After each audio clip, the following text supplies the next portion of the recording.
ఈరోజు క్లాస్లో మనము conditional operator or ternary operator in Java చూద్దాము. సో ఈ కండిషనల్ ఆపరేటర్ అని టర్నరీ ఆపరేటర్ అని ఎందుకు అంటారు అంటే అది 3 ఆపరెంట్స్ని తీసుకుంటుంది. బట్ మనకు తెలుసు లైక్ యూనరీ ఆపరేటర్స్ ఉంటాయి, బైనరీ ఆపరేటర్స్ ఉంటాయి. సో యూనరీ ఆపరేటర్ మీనింగ్ ఏంటి? ఏదైతే ఆపరేటర్ ఓన్లీ 1 ఆపరెండ్నే తీసుకుంటుంది. For example increment operators, decrement operators. So ఇవన్నీ ఏం చేస్తాయి? ఓన్లీ 1 వేరియబుల్ని ఇంక్రిమెంట్ చేయడము ఎట్ టైమ్. సో ఇలా చేస్తాయి. అండ్ నెక్స్ట్ వచ్చేసి మన బైనరీ ఆపరేటర్స్. సో బైనరీ అంటే ఏదైనా ఆపరేటర్ 2 ఆపరెంట్స్ని ఇన్పుట్ లాగా తీసుకుంటే దాన్ని మనం బైనరీ ఆపరేటర్ అని అంటాము. For example like arithmetic operations చేయడం కానీ, రిలేషనల్ ఆపరేటర్స్ కానీ, లాజికల్ ఆపరేటర్స్. సో ఇవన్నీ ఏం చేస్తాయి మనకి 2 ఆపరెంట్స్ని ఇన్పుట్ లాగా తీసుకుంటాయి, అవునా? అండ్ ఇక్కడ మనం కండిషనల్ ఆపరేటర్లో వచ్చేసి ఇది 3 ఆపరెంట్స్ని తీసుకుంటుంది. సో 3 ఆపరెంట్స్ అని తీసుకుంటుంది కాబట్టి దీన్ని టర్నరీ ఆపరేటర్ అని మనము అంటాము. సో ఇక్కడ చూడండి, it is the only operator we're having that performs operation on 3 operands. So that is why we're calling it as ternary operator. So syntax చూద్దాము. సో సింటాక్స్ వచ్చేసి ఇది operand 1 question mark, operand 2 colon, and next వచ్చేసి operand 3. So operand 1 ఏం తీసుకుంటుంది, operant 2 ఏం తీసుకుంటుంది, operant 3 ఏం తీసుకుంటుంది, డీటెయిల్గా చూద్దాం ఇప్పుడు. సో ఇది వచ్చేసి మన syntax. So operand 1 question mark, operand 2 colon, operant 3. So ఇక్కడ ఏమంటున్నాము, లైక్ కండిషనల్ ఆపరేటర్ అనేది 3 ఆపరెంట్స్ని తీసుకుంటుంది. మరి ఈ 3 ఆపరెంట్స్ అనేటివి ఎలా వర్క్ అవుతున్నాయి అనేది ఇప్పుడు ఈ ఆపరెంట్ 1 అనేది ఎప్పుడు మనకి కండిషన్ అయి ఉండాలి. Operant 1 condition. సో మీరు ఏదన్నా కండిషన్ వస్తుంది అంటే అది ఆపరెంట్ 1లోనే పెట్టాలి. సో కండిషన్ అంటున్నాము, ఆ కండిషన్ అనేది ఎగ్జిక్యూట్ అవుతే మనకు అవుట్పుట్ ఏమొస్తుంది? ఇదర్ ట్రూ అన్నా వస్తుంది, లేదు అంటే ఫాల్స్ అన్నా వస్తుంది.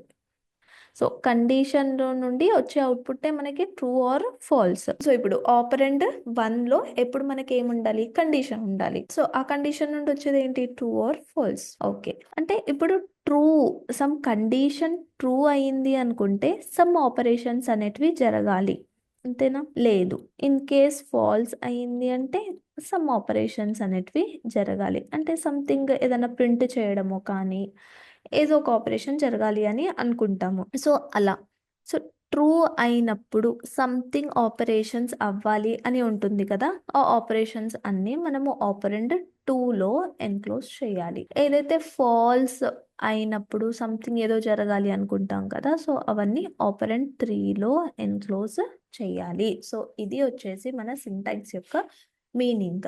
సో ఆపరెంట్ 1లో ఎప్పుడూ మనకి కండిషన్ ఉండాలి, అండ్ ఆ కండిషన్ అనేది ఎగ్జిక్యూట్ అవుతే దాంట్లో నుండి ద ట్రూ ఆర్ ఫాల్స్ అనేటివి అవుట్పుట్ వస్తాయి. సో బేస్డ్ ఆన్ ఆ ట్రూ ఆర్ ఫాల్స్, ట్రూ అయినప్పుడు సంథింగ్ ఏదో ఎగ్జిక్యూట్ అవ్వడమో ఏదో ఒకటి అవ్వడం అవుతుంది కదా, అదంతా ఆపరెంట్ 2లో పెట్టాలి. అండ్ ఫాల్స్ అయినప్పుడు సంథింగ్ ఏదో అవ్వాలి అనుకుంటాం కదా, సో అవన్నీ ఆపరెంట్ 3లో పెట్టాలి. సో ఇది వచ్చేసి మన సింటాక్స్. సో ఒక ప్రోగ్రామ్ తీసుకొని ఆ ప్రోగ్రామ్ అనేది కండిషనల్ ఆపరేటర్ త్రూ ఎలా చేయాలి చూద్దాం. సో ఇక్కడ వచ్చేసి సమ్ క్వశ్చన్ అనుకున్నాము. సో మ్యాక్స్ ఆఫ్ 2 నంబర్స్ అంటే ఇప్పుడు 2 నంబర్స్ తీసుకున్నాము, సంథింగ్ ఏదన్నా అయి ఉండొచ్చు 2 నంబర్స్. సో అవి ఏ అండ్ బిలో పెట్టాము అనుకుందాము. సో ఇంకా నేను వాల్యూస్ ఏం తీసుకోలేదు, ఓన్లీ 2 వేరియబుల్స్ తీసుకుంటున్నాము, ఏ బి. సో దీంట్లో ఏ వేరియబుల్ సమ్ నంబర్ని హోల్డ్ చేస్తుంది, ఈ వేరియబుల్ సమ్ నంబర్ని హోల్డ్ చేస్తుంది. సో ఇప్పుడు ఆ, మనం నార్మల్గా ఇది ఇఫ్తో రాసుకోవచ్చు. సో ఇఫ్తో రాయొచ్చు, అండ్ కండిషనల్ ఆపరేటర్ త్రూ ఎలా రాయాలి అనేది చూస్తున్నాము. సో ఇప్పుడు మన కండిషన్ ఏంటి? మ్యాక్స్ ఆఫ్ 2 అని అంటున్నాము. సో మ్యాక్స్ అంటే గ్రేటరే కదా, ఇద్దరు ఏ గ్రేటర్ దెన్ బి అయి ఉండొచ్చు, బి గ్రేటర్ దెన్ ఏ అయి ఉండొచ్చు. మనం ఏ గ్రేటర్ దెన్ బి అనే కండిషన్ తీసుకొని చూద్దాం. ఇప్పుడు ఏ గ్రేటర్ దెన్ బి. సో ఏ గ్రేటర్ దెన్ బి మన కండిషన్ వచ్చింది కదా. సో ఆపరెంట్ 1 ఏం తీసుకుంటుంది, మనకి కండిషన్ తీసుకుంటుంది. సో ఆ కండిషన్ ఇక్కడ రాద్దాం, ఏ గ్రేటర్ దెన్ బి కండిషన్ వచ్చింది. Next question mark. Okay, so next operant 2లో ఏమో ఉండాలి, ఆపరెంట్ 3లో సంథింగ్ ఉండాలి. మరి ఏంటా సంథింగ్? ఇప్పుడు ఆపరెంట్ 2 ఏం రాయాలి మనము? ట్రూ అని ఏదైతే అనుకుంటున్నామో అది రాయాలి.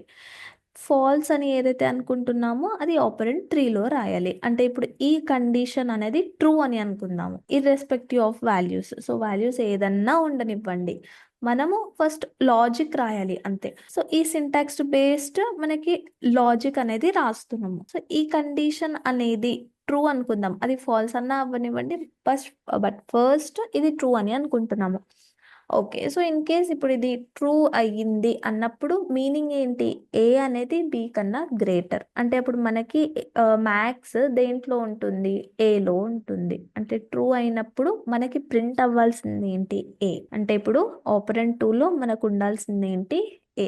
ఓకే, ట్రూ అయినప్పుడు ఏ వస్తుంది. లేదు ఇన్ కేస్ ఇది ఫాల్స్, ఏ గ్రేటర్ దెన్ బి కాదు, బి వాల్యూ గ్రేటర్ ఉంది అంటే ఇప్పుడు ఈ కండిషన్ నుండి మనకి ఏమొస్తుంది? అవుట్పుట్ ఫాల్స్ వస్తుంది.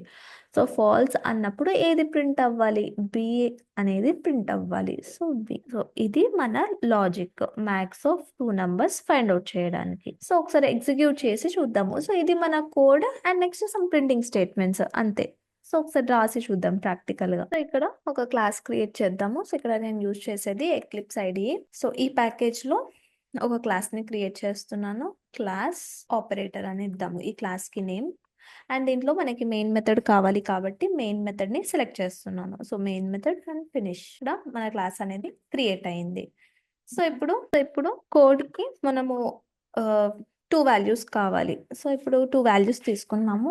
సో డేటా టైప్ వచ్చేసి ఇంట్ అని తీసుకుంటున్నాను. సో ఇంట్ ఇందాక మనం యూజ్ చేసినవే 2 variables, some a equals to 3 అని తీసుకున్నాము, b equals to 1. Okay, so next ఏంటి? ఇందాక మనం సంథింగ్ ఏదో కోడ్ రాసాము. ఏం రాసాము? That is a greater than b question mark. a print అవ్వాలి ట్రూ అవుతే, లేదు అంటే b ప్రింట్ అవ్వాలి. సో దీన్ని ఏం చేద్దాము అంటే సమ్ SOPLN లో ఎన్క్లోజ్ చేద్దాము. సో SOPLN లో పెడదాం దీన్ని. సో ఒకసారి ప్రింట్ చేసి చూద్దాము.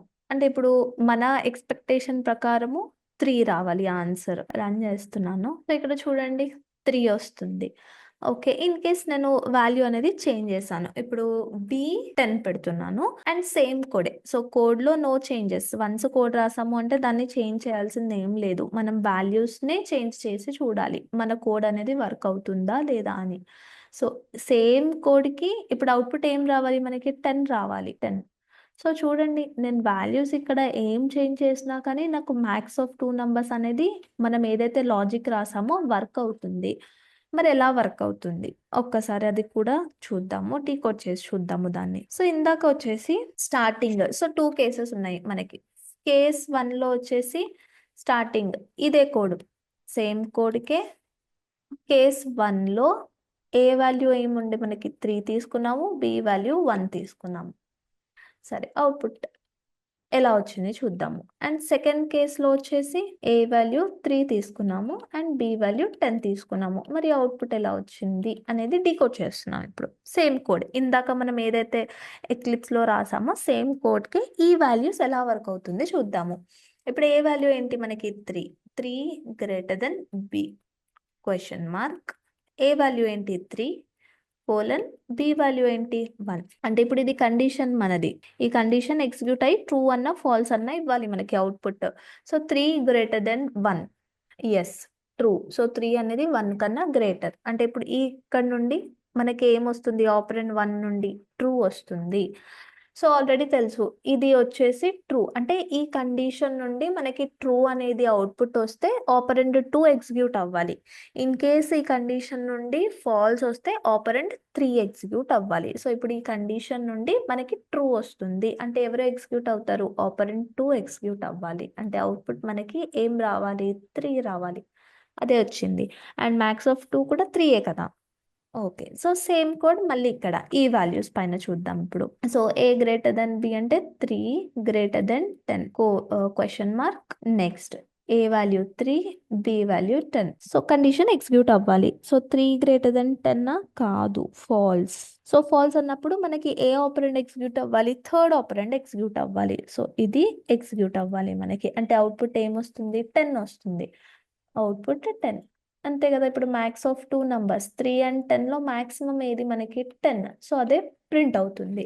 సో ఇలా మనం రాసిన కోడ్ అనేది వర్క్ అవుతుంది.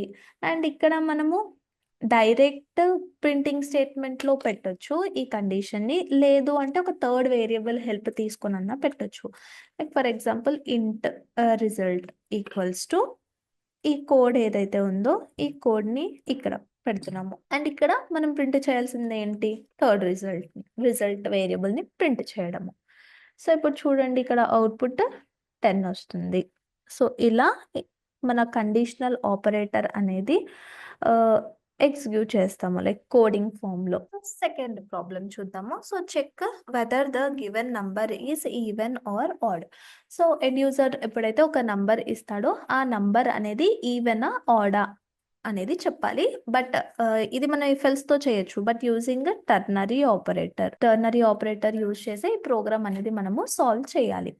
సో మనకు తెలుసు ఏంటి, టర్నరీ ఆపరేటర్ అనేది 3 ఆపరెంట్స్ని తీసుకుంటుంది. So first operant, question mark, second operant, colon, third ఆపరెండ్. So మన ఫస్ట్ ఆపరెండ్ ఏమై ఉంటుంది, ఫస్ట్ ఆపరెండ్ వచ్చేసి కండిషన్. సో మనం ఈ ప్రాబ్లం నుండి ఏ కండిషన్ ని డిరైవ్ చేయొచ్చు. సో ఒక నంబర్ ఈవెనా కాదా అని ఎలా చెక్ చేస్తాము, ఏదన్నా నంబర్ అనేది మాడ్యులో 2 చేసినప్పుడు ఇన్ కేస్ అది ఈక్వల్స్ టు 0 అవుతే దాన్ని మనము ఈవెన్ నంబర్ అని అంటాము.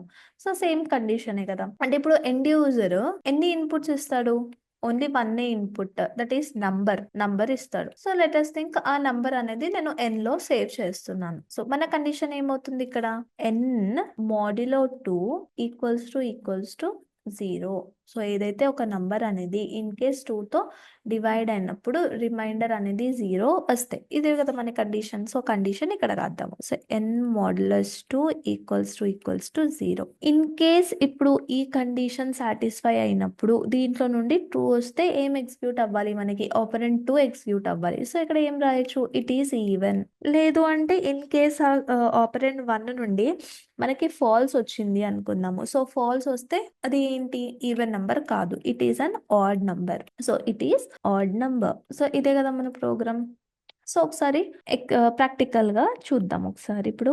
సో ఇప్పుడు మనకి కావాల్సింది ఏంటి, ఒక నంబర్, ఎండ్ యూజర్ నుండి ఒక నంబర్ తీసుకోవడము. సో ఇంట్ n equals to some first even తీసుకొని చూద్దాము 10. సో ప్రింటింగ్ స్టేట్మెంట్స్ లో మనం ఇందాక ఏదైతే రాసామో అది చూద్దాము. n మోడ్లో 2 equals to 0, question mark. In case true అయితే ఇట్ ఈస్ ఈవెన్, లేదు అంటే it is odd. So print చేసి చూద్దాం, ఇట్ ఈస్ ఈవెన్. ఎస్, 11 చేసి చూద్దాం. సో 11 అనేది it is an odd number. So it is odd. So ఇలా డైరెక్ట్ గానన్నా ప్రింట్ చేయొచ్చు, లేదు అంటే థర్డ్ వేరియబుల్ హెల్ప్ తీసుకొని ప్రింట్ చేయొచ్చు. సో ఇందాక చూసాము ఫస్ట్ ఎగ్జాంపుల్ కి. సో ఒక థర్డ్ వేరియబుల్ హెల్ప్ తీసుకొని చేద్దాము. అండ్ వన్ మోర్ థింగ్ ఏంటి అంటే ఇక్కడ మనము ఇది ఎప్పుడైతే ఎగ్జిక్యూట్ చేస్తున్నామో దీంట్లో నుండి రిటర్న్ టైప్ ఏంటో దాని రిటర్న్ టైప్ ఇక్కడ పెట్టాలి థర్డ్ వేరియబుల్ కి, అది కూడా ఇంపార్టెంట్. ఇప్పుడు దీంట్లో నుండి మనం ఎక్స్పెక్ట్ చేసే అవుట్పుట్ ఏంటి, స్ట్రింగ్ ఫార్మాట్ లో ఉన్న డేటా కదా. సో డేటా టైప్ వచ్చేసి థర్డ్ వేరియబుల్ కి రిటర్న్ ఏదైతే ఉంటుందో దాని రిలేటెడ్ డేటా టైపే ఉండాలి. ఇన్ కేస్ ఇప్పుడు నేను ఇంట్ అని పెడతా, బట్ దీంట్లో నుండి వచ్చేది మనకి స్ట్రింగ్ టైప్ ఆఫ్ డేటా కదా. సో ఇంట్ ఎలా హ్యాండిల్ చేస్తుంది, సో అక్కడ నుండి ఏ డేటా టైప్ వస్తుంది అది కూడా ఇంపార్టెంటే. ఓకే, సో ఇప్పుడు నేను దేన్ని ప్రింట్ చేయాలి, రిజల్ట్ని ప్రింట్ చేస్తాము. సో ఇప్పుడు మనకు వచ్చే అవుట్పుట్ ఏంటి, it is odd number. So it is odd. So ఇలా మనము ప్రోగ్రామ్స్ అనేవి కండిషనల్ ఆపరేటర్ యూజ్ చేసి చేయొచ్చు. సో ఇది కండిషనల్ ఆపరేటర్ సింటాక్స్ అండ్ దాంతో ప్రోగ్రామ్. సో ఇవి ట్రై చేయండి. Write a program on area of rectangle. So area of rectangle find out చేయడము. సో ఇది వచ్చేసి కండిషనల్ ఆపరేటర్ యొక్క సింటాక్స్ అండ్ దాంతో ప్రోగ్రామ్స్ ఎలా రాయాలి, కోడ్ ఎలా రాయాలో చూసాము.